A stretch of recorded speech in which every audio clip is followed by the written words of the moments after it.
கடகராசிக்காரர்கள் இப்போ நம்ம மிதுனத்துக்கு நல்லா சொல்லிட்டோம்.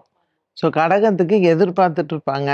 ஆனா, அது மாரி சொல்ல முடியாது. சரி. ஏன்னா 2ல இப்ப கேது இருக்காரு, 8ல ராகு இருக்காரு. அப்புறம் ஜென்மத்தில குரு உச்சபலம் பெற்று இருந்தாலும், கடகராசிக்காரர்களுக்கு ஏம்மா இப்போ மிதுனத்துக்கு இவங்கலாம் சொன்னாங்க பாருங்க.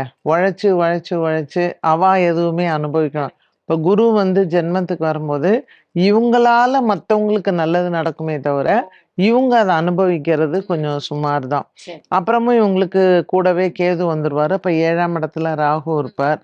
பாக்கியத்துல என்னதான் சனி பகவான் இருந்தாலும் கூட, கடகராசிக்காரர்களுக்கு அதிகமான உழைப்பு இருக்கும். குடும்ப பொறுப்புகள் அதிகமாகும். இப்ப நீங்க ஒரு அலுவலகத்துல உங்களுக்கு பதவி உயர்வு கிடைக்கும். ட்ரான்ஸ்ஃபர் ஆகும். ஆனா 10 பேர் செய்ற வேலைய இவங்க செய்யணும். ஸோ அத இப்போ என்ஜாய் பண்ண முடியாதுன்னு வச்சுக்கோங்களேன். ஐ திங்க் இப்ப நடந்த எலக்ஷன்ஸ் கூட நம்ம சொல்லலாம். கடகராசிக்காரர்களுக்கு பதவி வந்தாலும், பொறுப்புகளும், சுமைகளும் அதிகமாகும். அத அவங்க சமாளிக்கிறதுக்கு திணறுவாங்க.